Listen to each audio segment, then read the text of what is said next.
Hey there, this is Charles from Lemlist. I'm with Alto.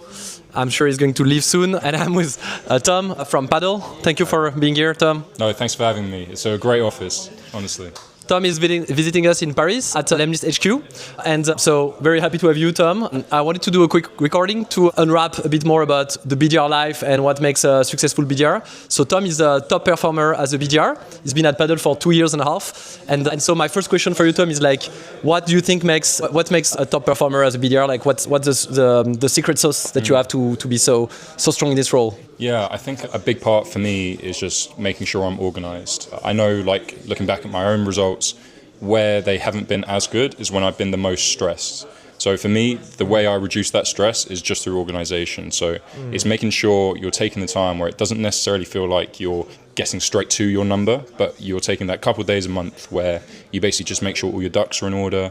So you might organize your account lists, your tiering, your top 10 accounts with your rate. For me, I actually have my own sort of personal outreach tracker, which I'd love to preach about. And that's like just basically looking back at my previous results. Where did my good replies come from? Where did my good engagement come from? And making sure that if it's slightly lower than the month before in LinkedIn versus calls, or calls are a bit higher, then I'm like, okay, cool. I know where to prioritize my effort for the next month. But it's very reassuring when you're looking at your own stats and not using like industry standards or your teammates, because they're a lot more reliable because they're you at the end of the day. But yeah, just making sure you take the time to make sure the runway's clear before you start going. So one, organization, and two, using stats and monitoring to see if you're going in the right direction, right? And what does this tracker look like? This tracker you're mentioning. Tracker.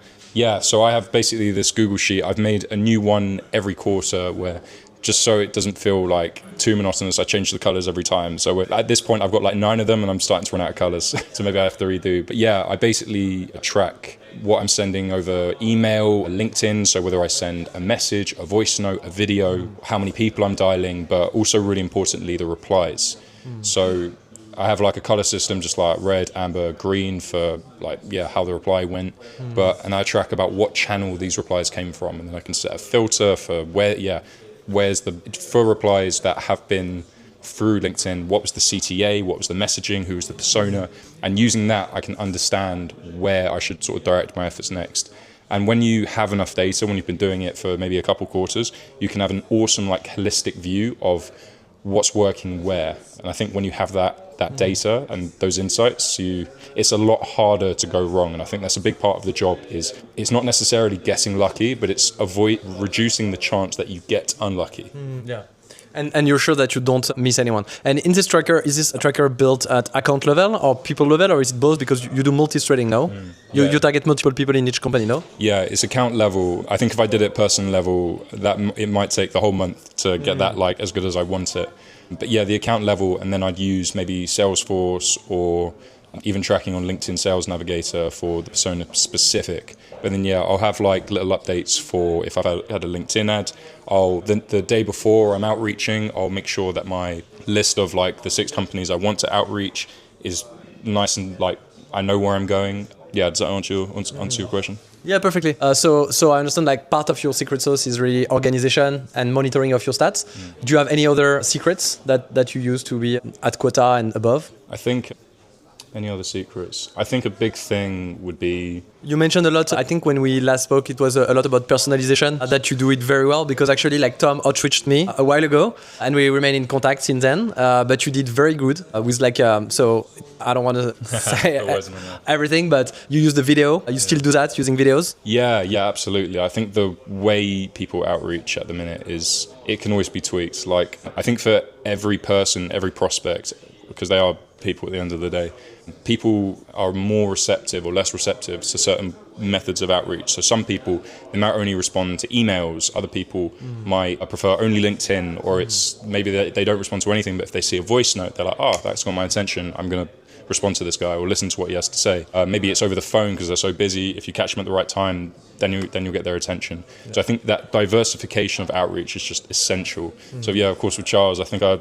threw the Tom Greenwood playbook at you. Actually, you sent a video through LinkedIn, but I think you're always like using multiple channels, and we're seeing that at lemlist. Our most successful customers always use multiple channels, and actually one of my dream product in the long term would be to tell you which leads is more inclined to answer to which channel, because some people will naturally answer the phone more, some people will answer better on LinkedIn, so that's different for anyone, and so hopefully we can build that one day. So okay, no, that makes a lot of sense. So discipline, statistics monitoring, being very organized, using multi-threading, using multiple channels, and keeping track of which channels are working best.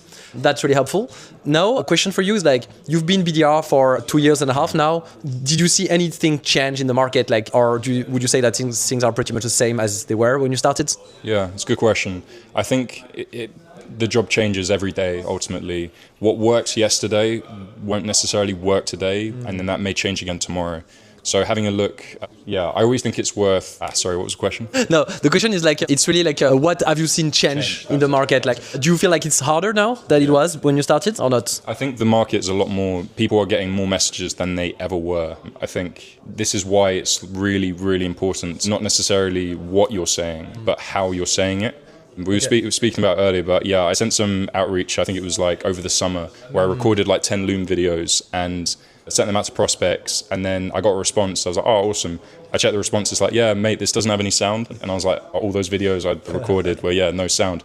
But out of those 10 I sent, I think I got, a couple of responses and a meeting booked. So it really made me have to take a look at the script I was using, first of all. But that's actually really smart. So send videos with no sound, and you'll get answer. Some people were actually doing that in email, like making mistakes on purpose to generate like answers. And that can be actually smart. But I think what you're saying ultimately is that in the world of AI, anything that shows flaws and not perfect is really sounding human, and that generates like more answers and interests. Right? 100%, yeah. And I think it's, I wouldn't recommend purposely putting massive errors in your flows and your sequences. Hello, Alexandra. You send that to Tom.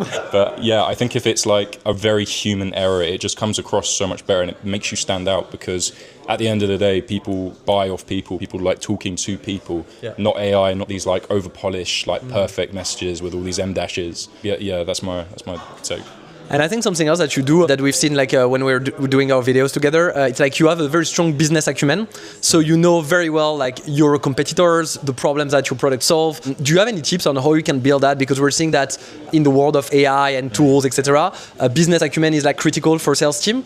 So how did you build like business acumen? Is it just curiosity, interest for your products? Have you found any tactics to build that? Yeah, I think it's just always looking to learn. I think if you just go into any conversation with anyone and you're just coming from a spot of like, of course you'll have your own like opinions, your own learnings, but if you come in looking to learn from someone and you start the conversation saying like, hey, I've made this assumption from these I don't know, your web traffic's increased, I assume that means this. Could you tell me I'm wrong? Do you disagree? And starting that dialect of where it's not necessarily you telling someone that I'm right, you should buy my product, but it's actually like trying to meet them halfway, and you've already made, you're almost doing like 60% of the work and letting them come like the next 40. Yeah. If that makes sense. 100%. Yeah. I've seen many sales like trying to just push everything that they've been told to say, from enablement, from the training they got, and always trying to, use the words that they have heard, that they've learned, but not really being interested into the prospect in a very naive way into building a conversation. And I think it's what you do very well. It's like you're not trying to push exactly what you do. You are more trying to understand really the prospect, what they do, how they operate, and then you'll see naturally if it fits. But you're thinking of the prospect first instead of like thinking of your solution first, right? Of course, yeah, and ultimately, because it's a problem, right? People deal with problems. I think people buy solutions to problems. They don't buy products. So if you can understand like what someone's going through, what they're facing, what challenges they want to overcome, and then it's like, okay, how does our product fit in here? And if it's not us, then okay, cool, we'll recommend the right solution. But if these problems are really similar to these other problems that we've helped with, or these companies have solved using our tool, then let's keep talking. Awesome. What advice would you give to someone who just starts as a BDR? Do you have any advice? So you already said a lot of things about how to be successful, but besides everything that you already say, like, do you have any other advice? Yeah, first of all, good luck. Yeah, I think for me, I always quite like the metaphor of like when I was learning how to surf, and I still am learning how to surf by all means, I've maybe spent like 20 hours with a surfboard. I've stood actually on the surfboard for maybe a couple minutes. And it's all about when you're learning, you're sort of like, okay, when you first do it, you get up, you wipe out, it hurts, you get back up, you get back on the surfboard, you try and ride another wave, it's a little bit better, it's a little bit better, and then eventually you catch a wave. And that feeling of like going all the way out to shore is just, I thought it was awesome. First time I did it. Maybe I've done it like twice ever, but I still remember it. And I see BDRing as very similar. It's 90% of the work you do is going to be falling off the surfboard. It's going to be uncomfortable, it's going to hurt, it's going to be scrappy. But when you hit that like 10%, it just becomes, it's like a football celebration. It's a cheer moment. And that feeling for me is like nothing else. So for new BDRs, it's going to be a few months. Like I didn't hit my target until 7 months in, and then I managed to find my flow. But it's about approaching that sort of like daunting task of hitting your number, being like, okay, how do I have fun with this? Yeah.